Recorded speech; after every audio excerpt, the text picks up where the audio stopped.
remember the home I showed you where I helped my friend with a condo?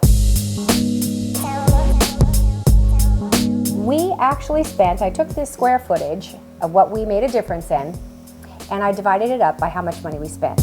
We spent $1.50 per square foot.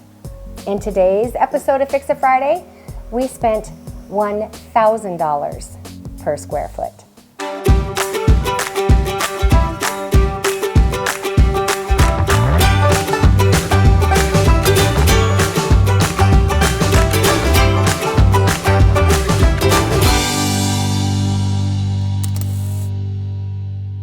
This project was done 12 years ago. Not kidding. All right, but you're going to learn design principles that are still applicable today.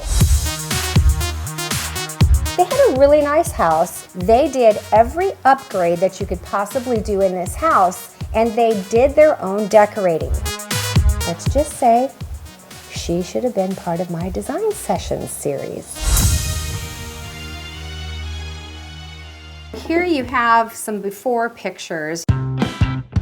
You'll notice this is this great floor that they have, and they had put in some very nice sconces, but in my opinion they were up way too high. And a beautiful staircase. This is a round, what we call a round turret entry. What's interesting about this is these stairs, you see the scissor side step all the way up, down, up, across, across. And then this is ready-made iron railing, which I'm sure they paid a lot for. I remember the client telling me they had done the upgrade in the ceiling. Do you know how much that turret ceiling was? I remember because it left a lasting impression. $60,000 for that upgrade. Well, imagine how the client felt when my cabinet builder came in and said, "Oh, do you know how they made that ceiling?" How? They just nailed up cabinet doors. Boing. Okay, that's all they needed to hear to go, oh my gosh. And right here, you can see the two niches, the sconces, and then that is a view of the living room. You see this furniture? Leave me a comment below and let me know if you want to see what I did to this living room to fix that. I felt like if there was something that could connect them, perhaps a wainscot that I could add to the walls. And I wasn't going to add it as low as that, I would bring it up a bit. And then I was going to add height to this with some crown molding on top to beef it up a little bit. Now of course I needed to wood panel this entrance to the living room as well.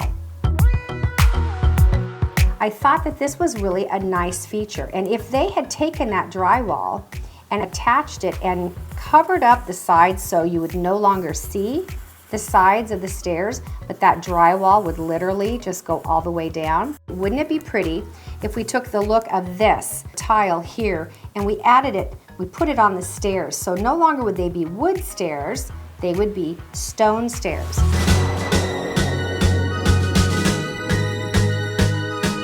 Now, look how the wood flooring does not seem to stand out so much. It actually blends in with all the other beautiful wood. You see the new ceiling here, the coffered ceiling? This is completely cut and mitered all the way around in a triangular shape, as opposed to the triangle just being cut off and running into the border edge. And then cleaner line sconces down here. A beautiful sculptural piece of art, as opposed to what we had before, which was a wood bowl. Look at this beautiful hand-forged ironwork that Luis did.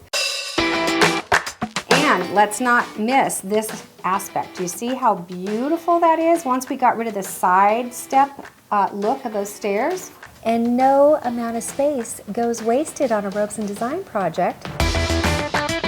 Let's take a look at that bookcase that's underneath the staircase. Pretty? Yeah, and each shelf is lit. Each one of these things on here are glued down. Don't you love these hidden like pockets? And when you take a hold of one of these shelves, bam, you can open that door and surprise, surprise, surprise. The clients were so thrilled when they walked into their home and they saw it the night of the reveal. Let me just say, this house is absolutely drop dead gorgeous.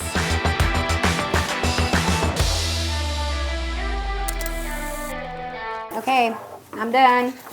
All right, you guys, I'll see you guys next time. Remember to subscribe if you're not subscribed. Share these videos with your friends, your loved ones. Share them on Facebook. Follow us on Instagram and be sure to give this video a like. We love it when you give us a thumbs up. Okay, thanks for joining me, and I will see you on the next edition of Fix It Fridays. Bye.